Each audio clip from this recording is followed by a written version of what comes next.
I'm Josh Cooperman, and this is Convo by Design with a conversation about architecture, modern architecture, large and small, but all spectacular, with architect Scott Specht of Specht Novak Architects. On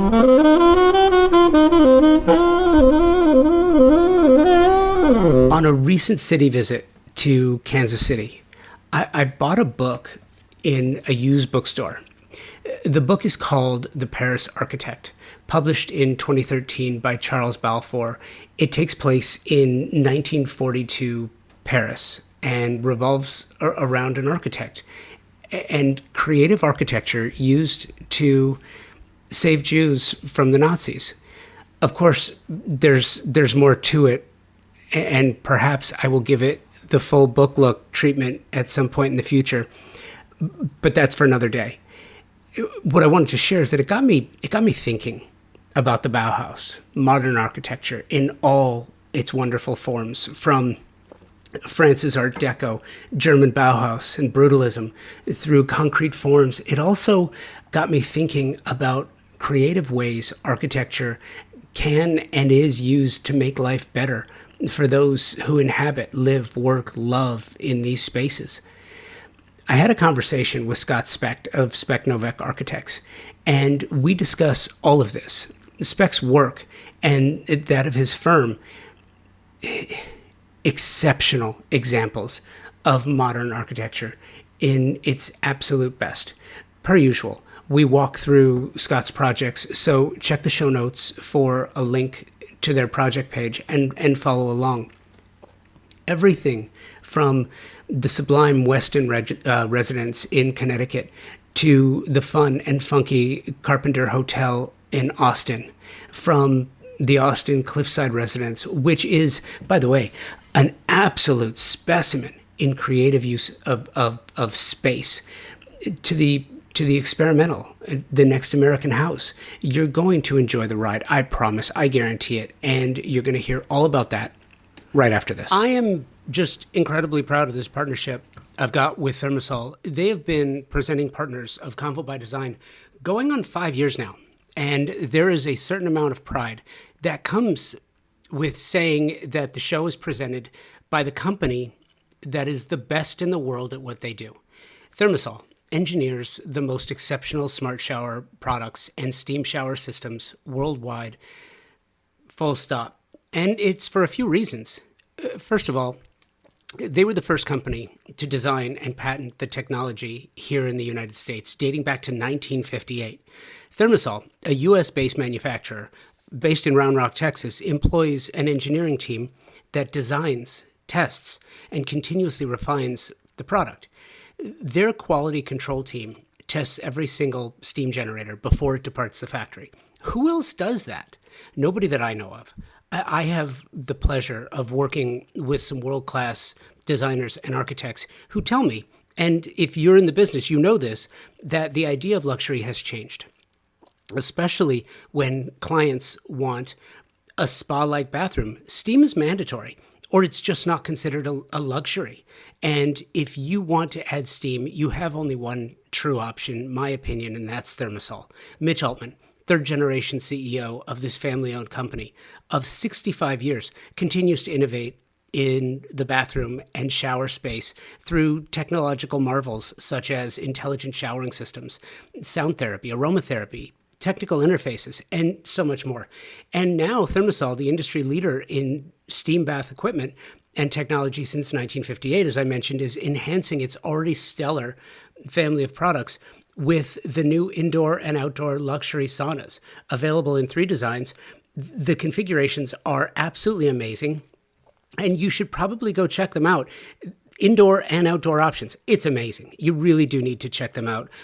Go to thermosol.com or at Thermosol on the socials. I have been really excited to speak to you. I'm reading, it's funny. I was actually thinking about you this weekend. I'm reading a book.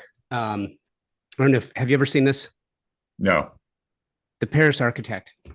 It's really good. It's a World War II French architect in Paris, using his architectural prowess to hide Jews from the Nazis. Huh. And sounds interesting. it's a great book. In 2014, I picked my son up from college, and I was bringing him home. And he and I were in this secondhand bookstore in where were we? Kansas City, and I found that, and I thought it was really cool. But what was really interesting to me is the architect was a modernist architect and huge fan of the Bauhaus, and I too am a fan, and I'm going to go out on a limb and guess by your work that you're probably a fan as well. Yeah, yeah. We only do modern buildings. We really, we've had certain clients come to us and want something more traditional, and I say you can find better people for that. So yeah, pretty much since the beginning, Yeah, we've been. I got the Yeah, feeling. I mean, going out on a limb, but yep. love your work. Thank you. I am a huge fan of the modernist idea, especially now, and Right. especially in Texas. Spent 9 years living in Dallas, loved Okay. living there, Hmm. but I'm also a native Angelino. And what I found is, and tell me your thoughts on this.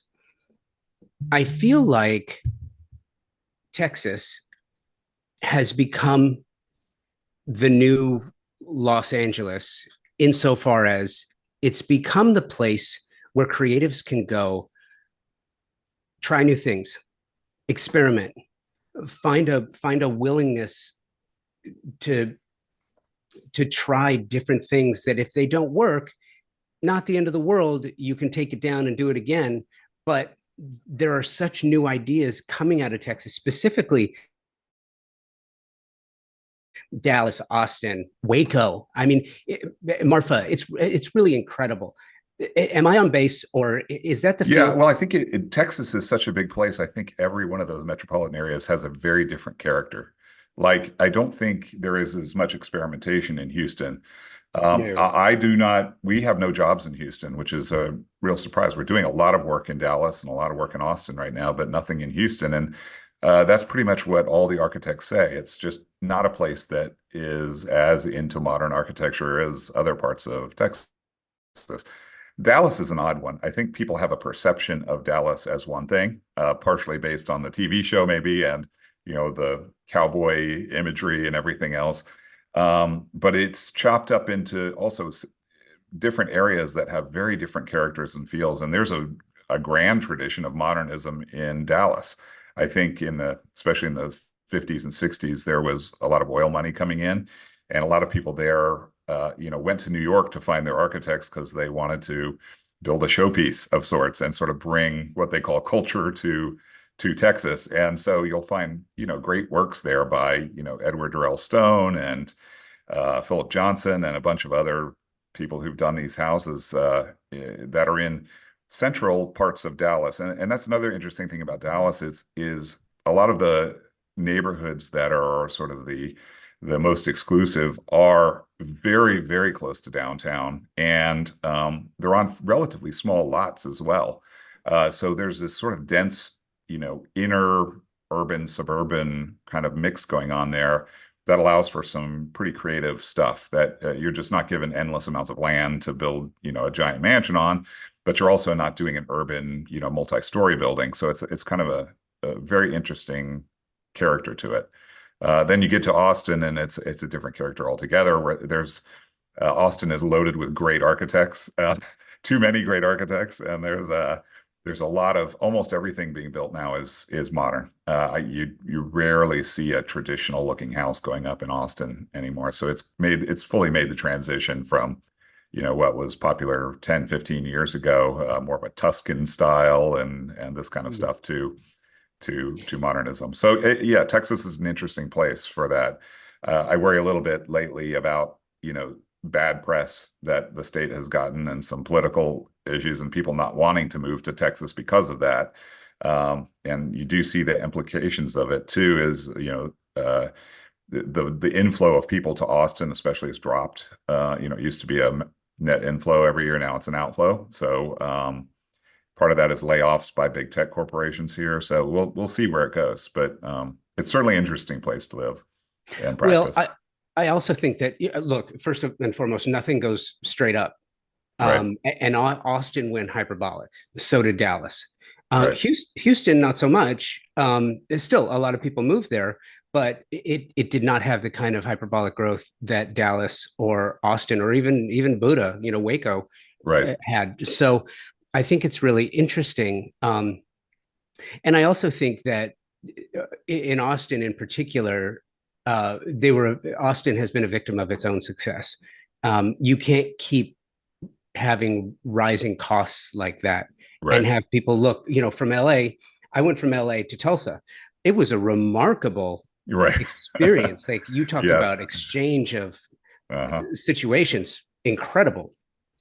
Um, but one of the things that I really do like about Austin is, in particular, and I've spoken to a lot of people from Austin, designers, architects. There's this idea, and I've been so many times. This idea that there's one foot firmly planted in the past and one eye always on the horizon, always looking to the future, which is why in Austin you see a lot of saved properties. And you see a certain care taken for historical and perhaps architectural projects worth saving. Dallas is not like that. Dallas is Right. very much like LA, like, hey, let's tear it down. Right. Um, and there's something to be said for that too. Dallas has so much more as far as infill potential. Right.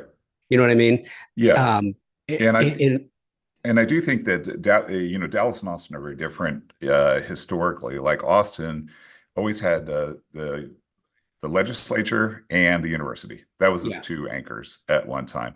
And so there aren't a lot of industrial buildings, waiting to be restored or repurposed. Dallas is the opposite. Dallas has giant districts that were, once manufacturing or warehouse spaces that people have turned into creative offices and a bunch of other things. So I think in Austin, when you see an older building, an industrial building that looks interesting, it's like, wow, let's make some use of this. This is a very valuable commodity. Whereas Dallas doesn't feel that way. Because I drive through Dallas now and I go, that would make an awesome office, but well, we don't have the need to have a Dallas office at the moment. So yeah. No, and it's interesting too because we went to a drive recently from Tulsa down to Houston, so we went through Dallas, and it's just, and I kind of want to use this as the jumping off point. It used to be like you'd hit Plano and then it was off a cliff, right? And then it Right. would just sort of end. It doesn't end anymore. Now it was like when I was a kid and we would drive out to, Long Beach or Orange County, and then it kind of dropped off a cliff to San Diego, and it's not like that anymore. It's really interesting to me that the whole mindset changes. Like you'll be in Oklahoma approaching the border. The moment you hit Texas, drivers go from being nice and kind, waving and going the speed limit to going, 100, and just it's Mad Max. The moment you cross the Red River, it's really crazy.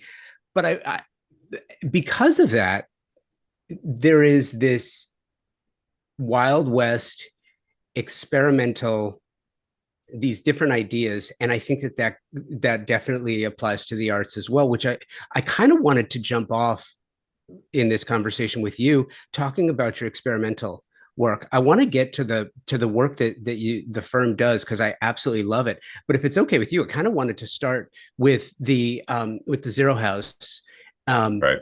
and the Next American House. Right. So interesting to me. First of all, talk to me about the concept. Take me through the mindset. Take me through the idea. Take me through the desire, the dream, the goal. Well, it's interesting. When I came of age as an architect in the 90s, they're pretty much, and I was in New York, and it was a recession, and pretty much every architect had their dream projects that were on the boards when they didn't have other projects to do. Like, we were very small at the time. We were doing little, kitchen and bath renovations and that type of work. But there was always on the side some other thing going that kept us excited. And that seemed to be the norm for most small architectural practices at the time. And, as things got more busy, and especially coming to Texas, you do so much built work that you just don't have time to do those things anymore that really get your juices flowing. So, and not to say that the projects themselves don't, it's just that a very different kind of attitude. And we've tried to keep that alive here. So we do a lot of experimental projects on the side and kind of just come up with them ourselves and do them. And sometimes they kind of catch fire online. Like the Zero House you mentioned really became a big, a viral sensation, let's say, at the time, where lots of people saw it. Press picked it up. It was in the Wall Street Journal. DuPont picked it up for an ad campaign. And just to explain it a little bit, it's a completely self-sufficient, freestanding house you drop into place and it runs itself. It's got big solar wing and water collection and a bunch of other things. But it's certainly got a lot of attention. And we've just kept that up throughout the project, throughout our practice.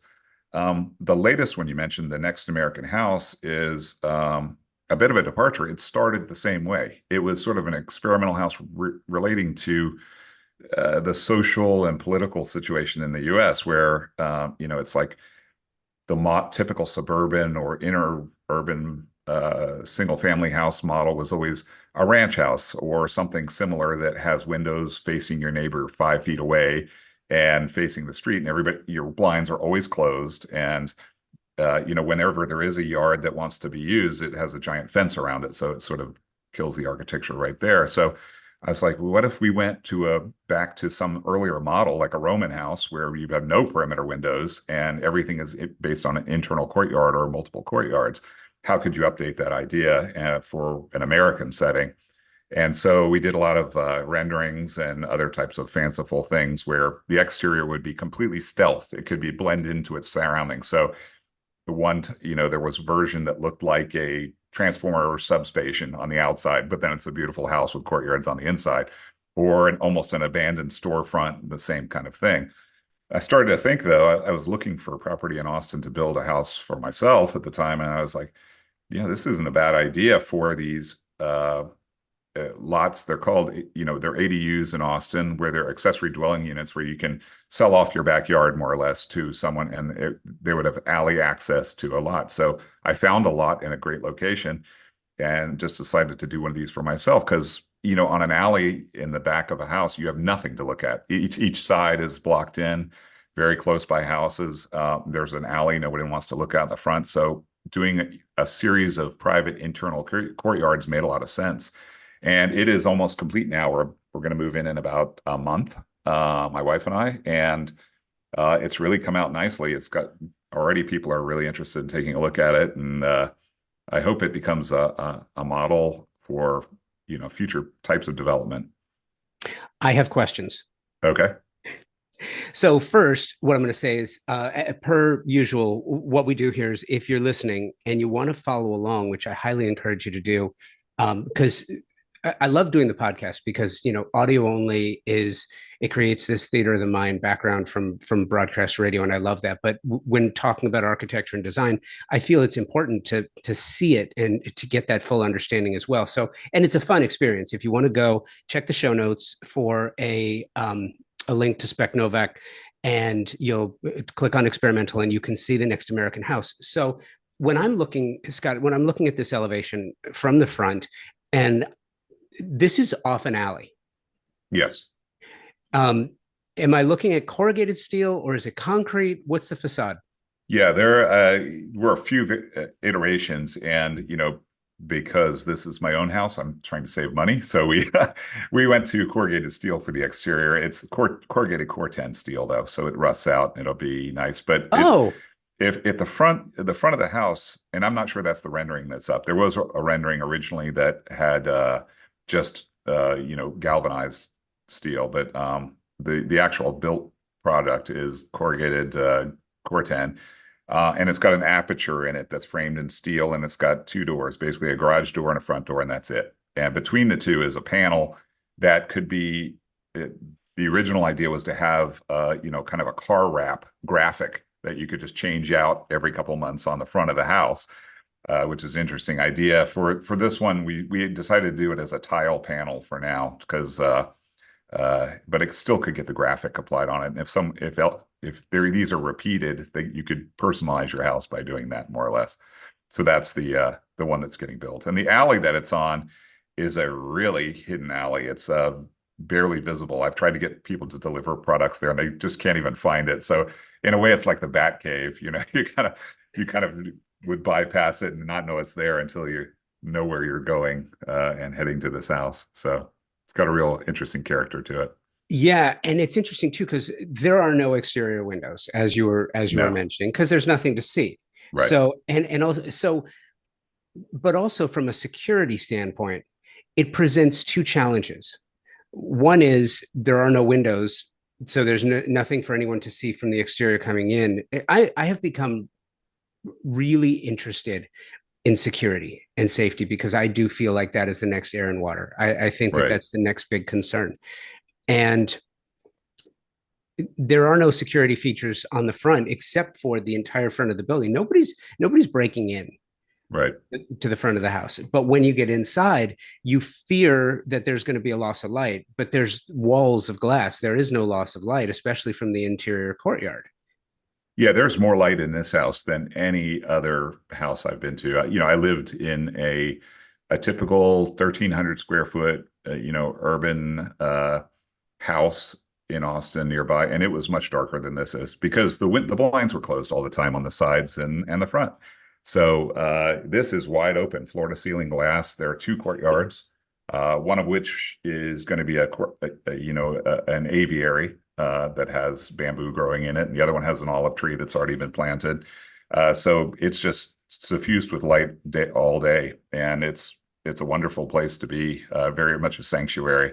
I have had people, who are into urbanism already start to complain about it. Not complain, but they have concerns. They think this is a bad precedent to set because you don't have the traditional front porch where you're sitting out and communing with your neighbors.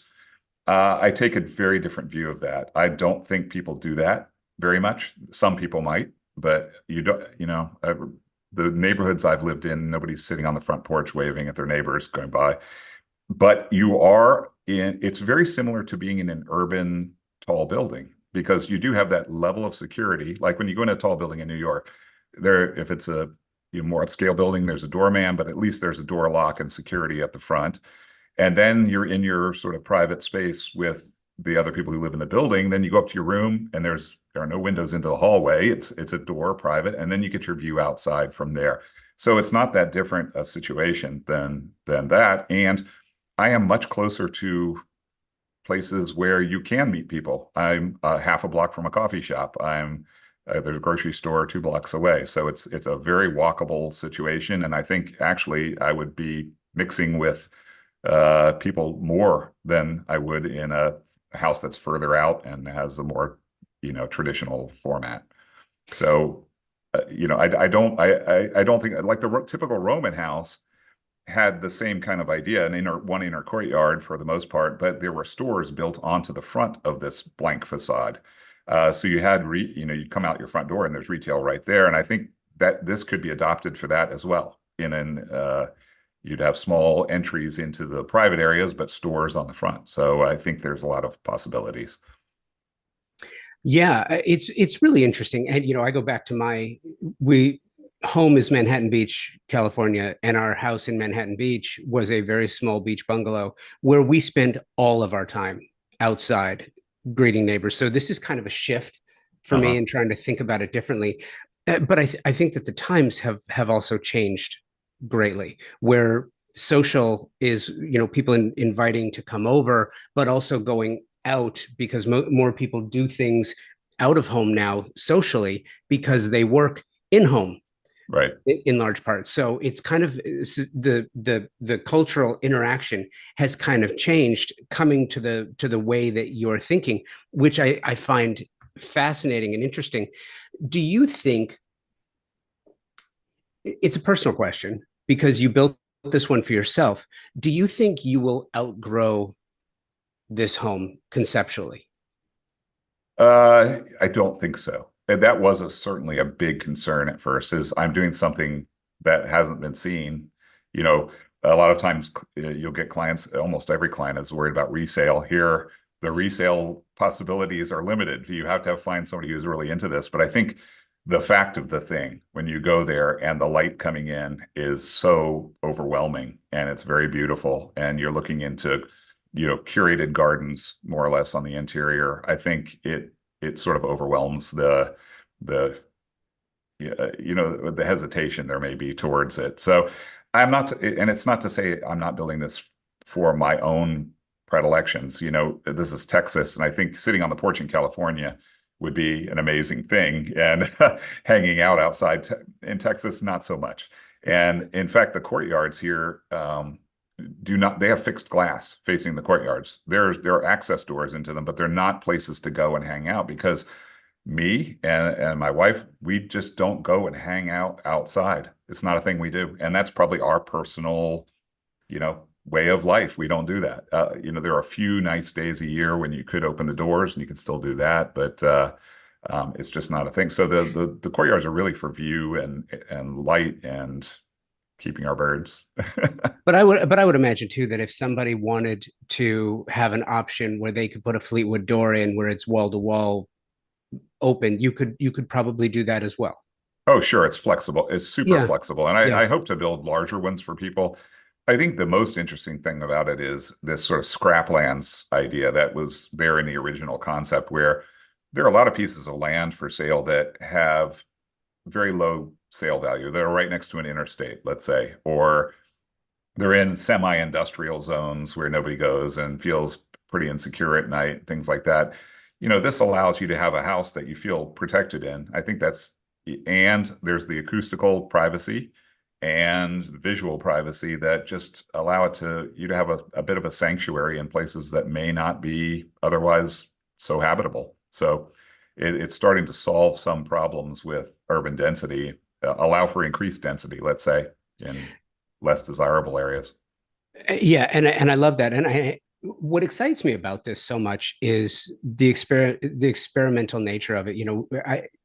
The idea of Wallace Neff and the bubble house, that he created this concept that was tantamount to a upside down gunite pool, Right. where you have this bubble home, kind of the same concept where it's very safe, very insulated, very small. Didn't take off, but the times were also different. So I think that where we are now as a society, looking at housing and housing as as inventory, as a unit, is very interesting. Back to the zero house for a second. So is this a concept, or is this a real manifestation? Yeah, it's a concept, and man, we got so close. It's been out there for quite a while now, and we've had developers call us. We've had independent homeowners who have a piece of land, they wanted to build it. It came so close to getting built many times, but it didn't. The price ends up killing it because there is a lot of tech involved in this house. The roof is fully solar panels. The structure is all steel. It's built to withstand, 140-mile-an-hour winds. There were just every bell and whistle on it. And when people heard the price, they sort of backed away. So we've done since then another experimental project called the Comfort Capsule, which is taking that idea but reducing the cost tremendously and having all of those features like water collection and solar power and everything as options that can be added on at a later date. So we're hoping that one kind of moves forward at some point. If you go to comfortcapsules.com, you can see where it stands currently. Could you make a modular prefabricated option out of this? Well, I've been looking at prefabrication ideas for 20 years, and honestly, there are big problems with it. And I think that's why it's taken off in only a limited way. Is in most places, the city or jurisdiction wants to inspect at various points in the construction process. They want to see the foundation, they want to see framing, they want to see insulation, they want to see all. Well, if you have a prefabricated thing that's just brought and dropped in place, those are not visible. So most of the prefabrication companies have started to do sort of a kit system where you get all the parts and you have somebody still assemble it at the site so that all those can be seen by the inspectors, or they move to one where it's only usable in a very rural settings where the inspections and codes are not as limiting. So I think there's a limitation to that, and I think in the end, it ends up being less expensive to just site build a lot of these things, especially if it's a very simple form of construction, which the comfort capsule is. You are listening to my conversation with architect Scott Specht.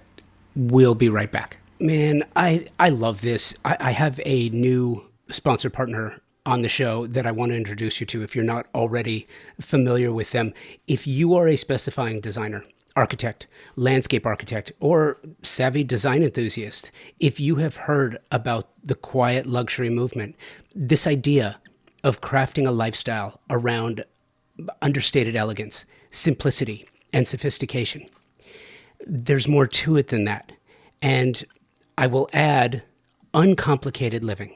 Isn't that what we all strive for? I am extremely happy. I'm really thrilled to share a company that embodies all of this, utilizing proprietary technology and a focus on sustainability in their stunningly beautiful products. It's TimberTech. TimberTech is the premium decking company delivering multi-tonal, color blending, and natural wood textures in a product that is virtually indistinguishable from a natural wood product. What does this mean? It means it's everything wood should be. A beautiful look that blends seamlessly with a well-designed space, providing years of enjoyment and performs the way you want it to. No splintering, fading, peeling, cracking, or rotting. I had a wood deck at our Manhattan Beach home, and I gotta tell you, it was exasperating every year doing the random board flip, taking out nails, resetting them, restaining them. It was a complete pain. It was complicated, and I didn't look forward to it. I wish I had TimberTech, because TimberTech is not only uncomplicated, it's beautiful. It comes in over 20 finish options and 9 collections, and 85% of the material is recycled. This is premium decking for your next project. Learn more and specify it for your next design project. TimberTech on the socials or timbertech.com, where you can find a retailer near you, as well as a number of tools to create, design, order samples, and get the expert help you may need. TimberTech is uncomplicated luxury and performs. It's your choice for your next deck project. As a busy professional designer, you know how important it is to find the right partnerships. Partnerships that allow you to specify the right products for every project. Professionals like you don't just have time to sit around and waste, right? So let me tell you about one of my partnerships. Pacific Sales is here to serve you with expert, knowledgeable, and non-commissioned professionals to help you specify the right product for all your projects. Non-commissioned. That means their only incentive is your satisfaction. Pacific Sales Kitchen and Home, a Best Buy company, has just that, with over 60 years of service in Southern California. Pacific Sales is your destination for exploration, advice, and inspiration. And you will find all your favorite brands, like Monogram, and their commitment to providing exceptional products, starting with materials. Monogram sources commercial-grade stainless steel on their refrigerators, unscratchable sapphire glass on their cooktop knobs, durable marine-grade bearings on their dishwasher racks. Monogram takes inspiration from the leading-edge materials used in the high-end automotive and aeronautics industry to provide you with lasting beauty and exceptional quality. The beauty is backed by the same level of attention to performance, which is why Monogram appliances are trusted and sought after by chefs all over the country. Chain-driven French oven doors that can be opened with one hand, and an industry-exclusive hearth oven that allows for all-electric indoor brick oven-style cooking without the need for external ventilation. These are just a few of the things that make Monogram so special. Pacific Sales features Monogram appliances, and Pacific Sales Kitchen and Home team is here to help you and offer their Pro Rewards program, which is a trade program unlike any you have experienced before. And here's the cherry on top: access. Access to exclusive builder trade incentives from top brands like Monogram. Visit a Pacific Sales showroom today to learn how you can unlock additional savings and benefits. Don't miss out on the opportunity to work with the best of the best. Visit Pacific Sales Kitchen and Home today and elevate your projects to new heights. Pacific Sales Kitchen and Home, where excellence meets expertise. Yeah, it's really interesting to me because this seems very Usonian to me. Yeah. Yeah, it is. I mean, in a way, it's sort of, doing something a bit utopian, but also, in line with, well, Wright had some unusual ideas, not unusual ideas, pretty common ideas at the time about car transportation, and let's build 100 kilometer high or mile high tower out in the middle of a field somewhere, and things that wouldn't play. But at least the drive is the same, to do some sort of new vision of how a city could work. Yeah, no, and I get that. And it's interesting for me because if we go back now to look at the firm's work, which I love the compare and contrast, looking at these experimental ideas and then looking at the work that you do and seeing how some of these ideas transfer in both Yes. directions. The first one I wanted to look at, just because I just love the idea of the Cliffside Residence Hmm. in Austin. Right. What really got my attention was it almost looks like a ship to me. Right. And it's on the water, and it's not overly ornate. It's very rustic, in the decor and in the style in which it's built, but it's so complex. Once you get into it, it's just grand. It's open. It's extraordinarily modern. Um, Tell me about this project and That sort was of a very weird one. It was driven by two things: a very strong client who had very strong ideas of what they wanted, but also a site that was so strange and almost unbuildable that the city has had difficulties for years trying to figure out who owns the site, how it's supposed to be divided up, all this kind of stuff.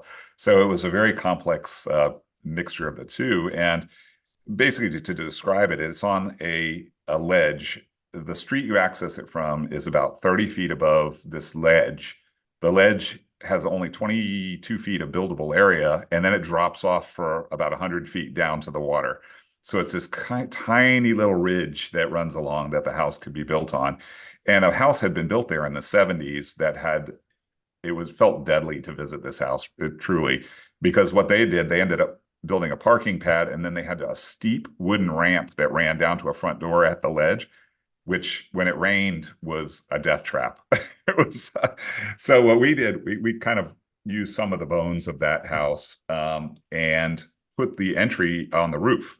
So all you see from the street level is a little pavilion popping up, a little one-story, tiny box, more or less, that you enter the house, and then you work your way down alongside the cliff, and it gives great views, on one side towards this limestone cliff, and on the other side, it just this vast expanse of water on the opposite side. So the site really drove the program in a major way for that house. And the clients had a lot of, they are collectors. They've been around the world and found this door in one place. And, the flooring was dredged from the bottom of Boston Harbor, these old tree trunks that they had sawn up and all this kind of stuff. So all of that was incorporated into the house, as well as their eclectic furniture collection. And it adds to the character. There's no doubt. It really does. And it's so fascinating too, because when you look at this, and I'm trying to imagine it from street view, but you can see the imagery that you have, it's just a small entry box. Yeah. It's a delicate little jewel box that you enter, which is, doors on both sides. So there's a usable area, outdoor space on one side. There's the entrance from the other. You've got a remarkable lake view on both sides, and you have absolutely no idea, unless you're on the water or opposite, what's there as you go down a little bit. I just think this project is fascinating. Oh, thanks. You literally cannot see this project from any public street across the water, except for this tiny, we found like a 10-foot opening where you can see it from across the street, across the water, but there's not much view of it. Really, it's from boats on the water that you get the primary view of the exterior. And the exterior wasn't even, because of that, really, this house is focused on the interior and, looking out towards the water as opposed to looking at it as an object. Amazing. Next one I wanted to jump to was the Weston Residence in Weston, Connecticut. Yeah. Yeah, that was another one driven by a bizarro site. This one you also approached from a road that was well above the roof of the house. You look down on the roof of this house primarily, and so when everybody says the roof is the fifth facade and all that kind of stuff, this one truly it was the primary facade because that's all you see when you drove in. So we're like, what do you do with the roof? Well, we built the house as almost a series of strata, and the top of each of those plateaus is planted with a green roof. And this was a really early, green roof idea. They weren't very common back then. They've become much more common now. But there was a company producing these trays that were pre-planted with succulents, seed them, and you drop them into place, and you'd pull out little dividers, and the soil would flow between the whole thing and form one giant mat of green. And we had our doubts when we installed it, but it's been there 12, 14 years now, and it is beautiful. Changes color in the fall to a deep red, and it really works well. We have some aerial drone shots that we've posted, I think, on our social media where you kind of back off and fly away from the house, and it's just this green within a forest of green around it. So it came out nicely. Yeah, I saw that, which was interesting. And by the way, one of the things that I found so interesting to me is how you used living material for the roof and for the other roofs around certain rooms. And it reminded me of the Neutra VDL house in Silver Lake, California, where Neutra used in a similar capacity used water, but they were Right. also off Silver Lake. So Right. the water, it looked like a ship.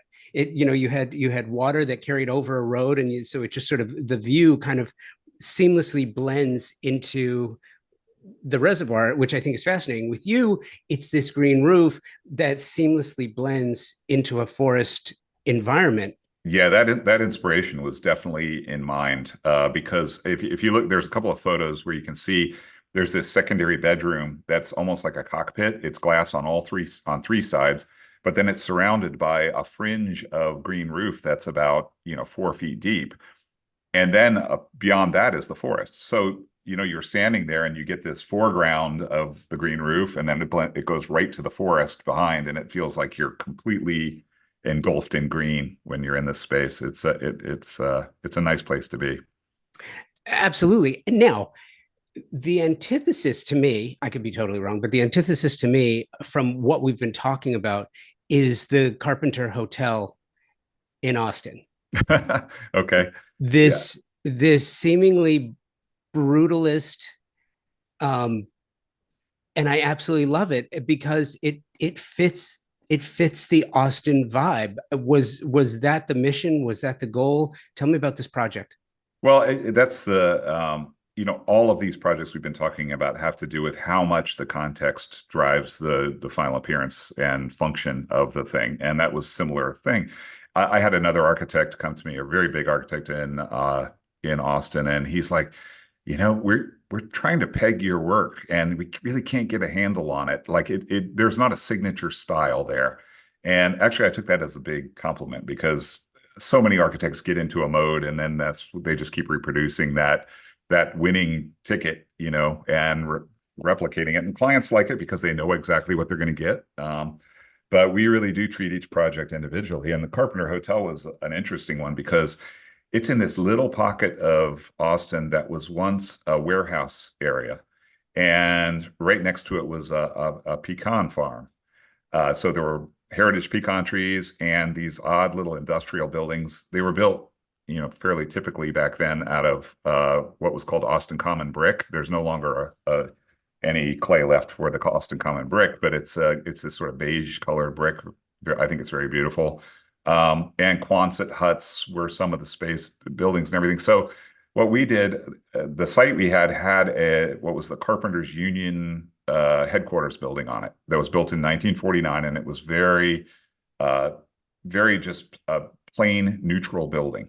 Austin Common brick, steel truss roof, nothing fancy to it at all. We were like, we're going to preserve that. The highest and best use would be to tear it down and build something bigger, which we could have done, but we did not want to do that. So we turned that into the coffee shop, hotel lobby. And then we built an adjacent building that's the hotel building with the hotel rooms. So we're like, how do we fit this building in that makes it feel a natural part of the site that doesn't really, you know, there are two attitudes to this. You could make your new building look like a new building and stand in contrast to the context, which I think is valid.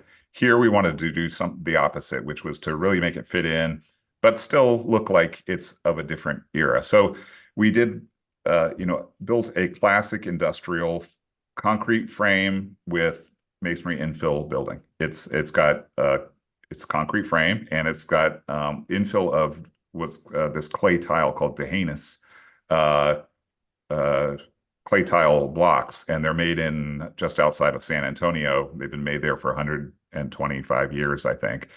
Brought them in and, built the whole thing out of that. And it really does. It doesn't duplicate the original Carpenters Union building, but it really fits with it. It looks like it's always been there. And I think that those have been the compliments. People have come to the hotel and said, I didn't realize this was even here. And well, it wasn't, but it looks like it's always been there. And I love that fact, that it really is a successful example of, rather than replicating a style, you're kind of using techniques that were appropriate of that era, but build something new out of it. And I think it works well in that way. I completely agree. And I kind of want to drill down on something that you said, because I find it really interesting, and I talk about this quite a bit. This idea of signature style, right? Right. I think the idea of a signature style is a trap. The most remarkable creatives that I've ever spoken with or looked at their work, it's not having a signature style, but I do believe that if you look close enough, you can find fingerprints, you can find through lines, you can find elements of their work, because I kind of feel like as a creative, you are inextricably tied to the very essence of the creativity that drives you to create remarkable projects.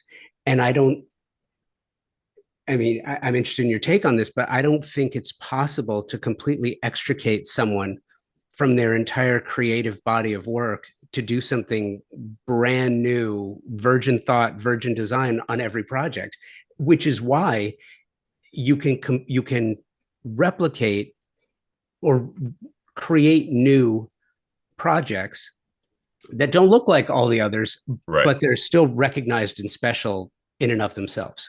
Yeah, I think that you're absolutely right. There's no way to completely take yourself out of the process. And I don't think it would be interesting if you did. I think it would be, you'd have a giant hodgepodge of things that have no interest to them at all, if you completely removed yourself or, designed by complete committee.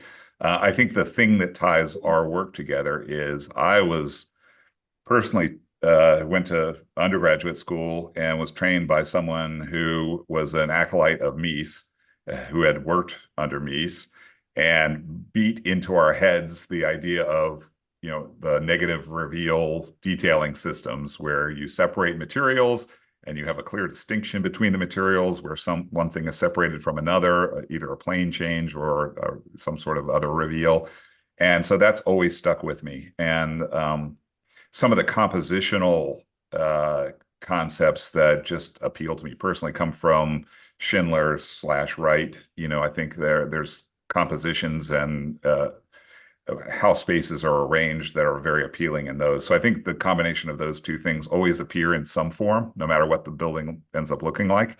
And those are the through lines I think you can trace there. But I do think it's a trap when you end up using the same exterior materials regardless of context, and it's a trap that's very profitable. I'll say that. It's like you see it in well-known architects, well-known artists, everything. They tend to go through at the very least periods, and they may change up at some point. Like Wright went through 4 or 5 periods and his final one with all the crazy arches and things is very different from the Usonian period. But but at least he got to switch up during that. I think you're finding people, well-known architects, doing less of this switching up of their style mid-career or late career, even like Wright did, or Korb. Korb did the same thing. It's too bad. But I do think there's so much financial and structural pressure to maintain what you've been doing that it's hard to break out of those things. Yeah, yeah. But it's also interesting to me. Kind of, we've come full circle where I was saying to you, and I don't know, this is your project. I don't know that were this in Dallas or Houston or Connecticut, you would feel any differently about it. But this is one of those examples that when we were talking about Austin, how there is one foot firmly planted in the past with one eye on the future. Right. And I think that this is the perfect example, as I'm looking at this imagery of the front of Carpenter Hall with the hotel in the backdrop. You have the formed concrete, you have the tile, but you also have the original brick building Right. in front of it. They are now one. There is no, discrepancy as two buildings in one space. It's the same project. Right. Yeah. Yeah, that was absolutely the intent. And, even to the point of having these heritage pecan trees on the site, and certain of them, we preserved almost all of them, and that drove the site plan as well. And then the ones that had to be taken out that were diseased, we had resawn, and the boards from those are used as part of the bar and the reception area in the hotel. So it was a real integration of everything that occurred on the site into this, final complex. Yeah. So, and by the way, I was going to ask you about that. I'm a wood turner, and Okay. so I love wood. I love working with it. I love feeling it. I love the way it cuts usually. And because there is so much wood in the interior of this project, between the ceiling application, floor application, countertop application, there's so much wood. I was curious. And there's a lot of different species that you used, and I was wondering how much of it was on-site, local, indigenous to that area. Yeah, All some of of it or it. some of it? Yeah, only some of it. Only these feature pieces really, where the pecan trees were huge, and so we ended up with these big slabs, and you really didn't want to break those up into smaller pieces. You want to use them as is. So the bar in the main, lobby space, the coffee bar, and other really prominent pieces were used from site harvested trees. The other stuff was brought in. It's amazing though. And by the way, you talk about pecan. I love pecan. Pecan is one of my absolute favorites. I There's love the way it turns. I a love lot the of way it, character to it. Yes. and I love the way it smells. I don't know if you were Yeah. there when they were fabricating, but the way that pecan smells is Uh-huh. just amazing when you get into it. Yes. Yes. That is so cool. It's interesting too, because I'm curious. When you get into some of the other projects like Doyle Hall, Mhm. is that at UT? No, that's at another college in town, St. Edward's University. Okay. Again, with the concrete glass, yet very different. It's certainly a modern structure. It feels very modern. But again, it kind of goes back to the next American home. This idea of this exudes strength and sophistication, right? It's not overly ornate. Mhm. Um, for you, as a modernist, uh, where form meets function, I kind of feel like you're not shifting from one side to the other. It feels to me like you're riding that line right down the middle. Okay. Well, that's good, I guess. Is Yeah. that fair? And let me back up. I I say that because I feel, especially in modernist architecture, there is a tendency to go overly Bauhaus and say it's function, function, function, Right. right? Um, Putting form into it kind of smooths out the experience a little bit more. And I'm just curious your take on that. Yeah, well, this form follows function thing, it's always been, I don't know. It was rebelled against, whereas form follows fantasy in the 80s and a lot of things. But I actually did a talk one time on where form really has to follow function and trying to find objects where form, willful form making was not possible because of the extreme functional requirements of things. And the ideal object we found was the Apollo lunar module. And you read about the development history of the lunar module, and it's like they started with a vision of sketches people did of what a moon lander would look like. And they do look like 1950s sci-fi fantasies. There was a big glass bubble on the top that could be looked out, and then the astronauts in their seats, and it was all streamlined, kind of looking and curved. And they realized, this is crazily heavy. We can't lift this into space. So what do? They kept cutting back and using more and more radical methods to get the weight less than they needed. And what they end up with is this crumpled foil looking literally taped together thing that worked perfectly. So it's like, if you really follow that line of form follows function as far as it'll go, you're not going to come up with meese. You're going to come up with some, fabric covered, with bungee cords, probably. I don't know what it is. So you do have to take the form follows function with a grain of salt. But in terms of planning and getting rooms that really work for people and aren't trying to make the form of the project interfere with how the thing works, that is very important to us. I think, there are a lot of cases where you have some sort of building that gets a lot of attention for the way it looks, and then people actually hate being there, and that's what we don't want. So it's really, we do try to tread that line very carefully of doing something that's beautiful and timeless, and not being dated quickly is another important thing. There are a lot of materials that come and go every 5 minutes that it's, channel glass. This is the thing we're going to use. That was 15 years ago. And every project uses channel glass, and then it falls out of favor and looks dated. So we try to keep our minds towards that. It's like, we don't want to do something that's going to look, not really look great, or be, I wouldn't say in style, but just not appropriate in a few years. But also keeping it beautiful through patterning and rhythm and stuff that, doesn't interfere with the function of the building. It's interesting to me. I was having a conversation recently with a friend about, we had both read this article about how Europeans will look at the US and they don't really get it until you've been here. Like, right. You think, oh, the US is just one big country. It's really not. It is 50 distinct states. Within each of those states, there's a certain ideology that is pervasive into the culture, into society. And you can look at Arkansas, which is very different from California, which is very different from New York. It's not the same thing. And because of that, you have micro countries within one big country, and micro states within each state, and micro cities.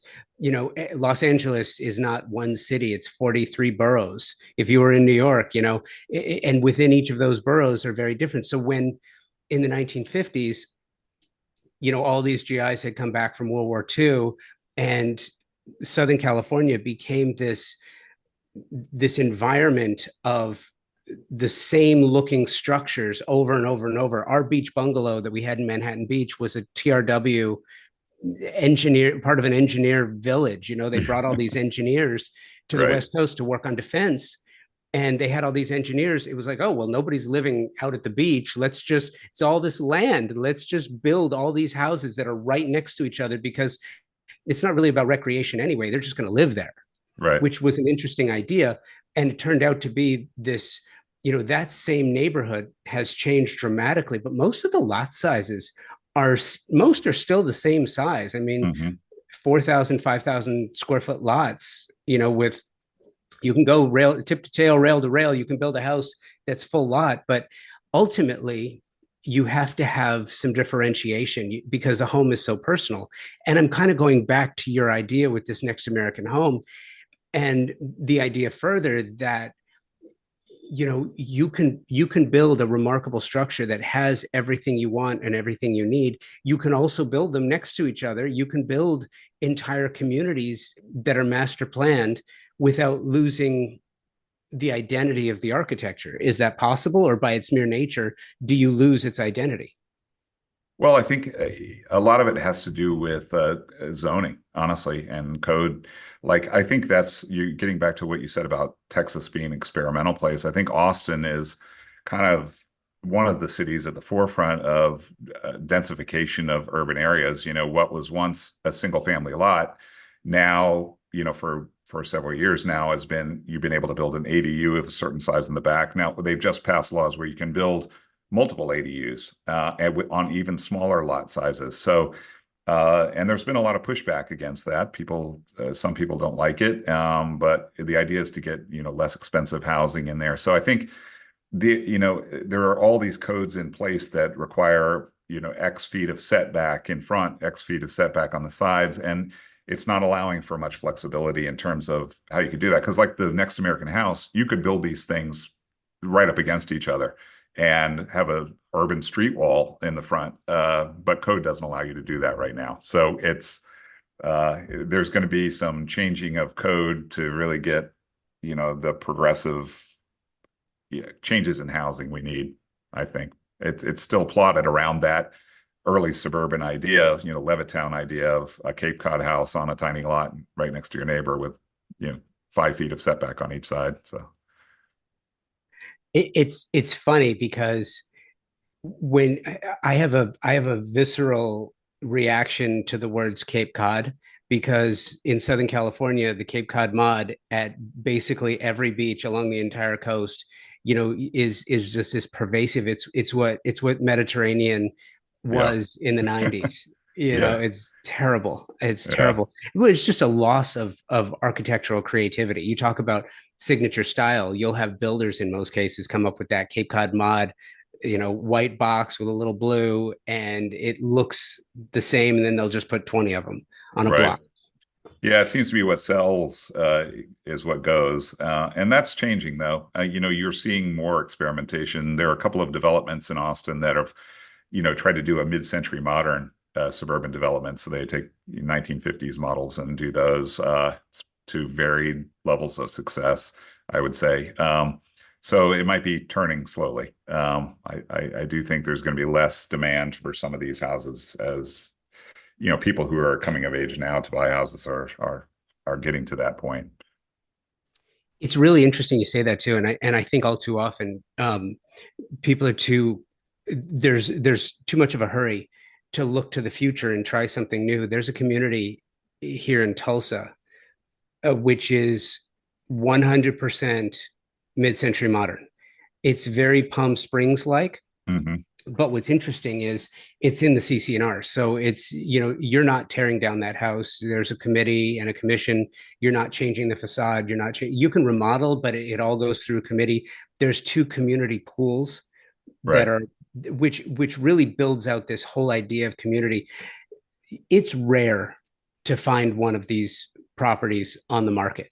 right, And I think that kind of speaks to the value of architecture, which has suffered a little bit over the years. I think people still question the value of architecture, and I almost feel like the more you hear about all these remarkable architectural buildings being torn down, that it kind of normalizes it, right. if you will. Um, what is, my last thought for you? What is your idea of the future of architecture? And I put that in a special box unto itself, because interior designers are designing for 10, 15, 20 years. You're not designing a room, decorating a room, designing the interior spaces forever, because tastes change.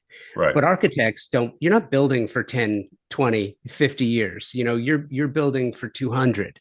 You're right. building for 250. What does that look like to you as it relates to your work? Well, the work we're doing right now, I think I mentioned trying to come up with timeless architecture, which is always tough.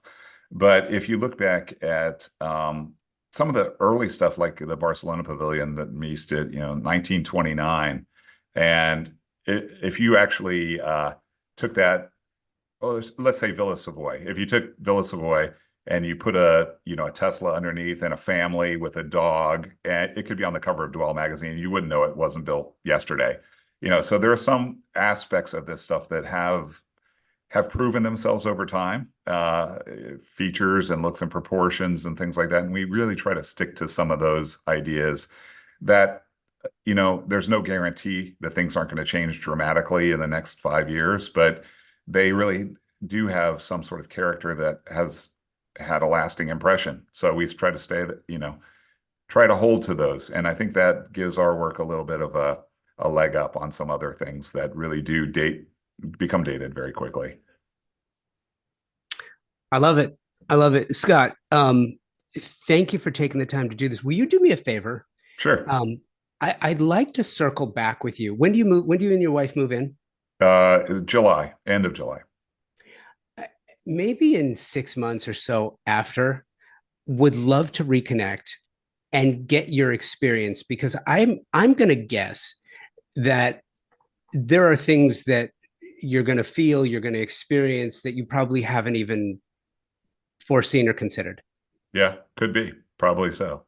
No, I mean, it's inevitable, because anytime that's the one thing that I love most about architecture is you can't just look at a structure and define the experience, because the experience is going to be so unique to everyone. Right. So I'd love to circle back with you and gauge your experience. Well, I hope I like it, because I put a lot of money into it. It's like, if I don't end up liking it, it's going to be bad news. We're going to be cutting some holes in the side of the house and putting windows in or something.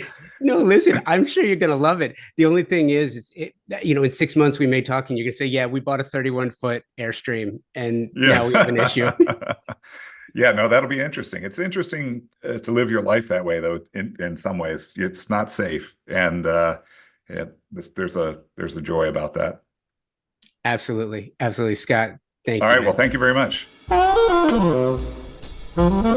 Design Hardware's newly remodeled showroom is where you will find a gallery-style space with a thoughtful display of products, purposefully positioned to allow unbridled exploration and discovery. High-end faucets, luxury tile, natural stone, wood floors, and bespoke hardware selections are presented in a holistic manner, strategically arranged to stimulate creativity and transition your vision from the conceptual stage to a fully realized space. Conveniently located, free parking available. Stop by to find your inspiration, collect samples, get expert advice, and tackle everything on your shopping list all in one place. Visit them online at designhardware.com or in the real world, 6053 West 3rd Street in Los Angeles. Scott, thank you. Amazing. I enjoyed our conversation and cannot wait to see the Next American Home in person. Thank you to my partner sponsors, Thermosol, Pacific Sales, TimberTech, Monogram, and Design Hardware.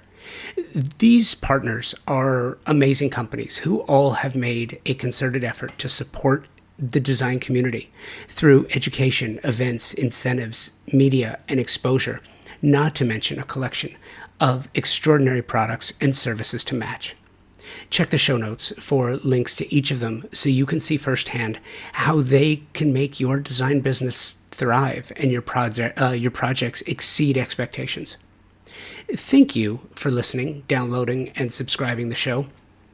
I also appreciate you sharing with your coworkers and friends who may not be familiar with it.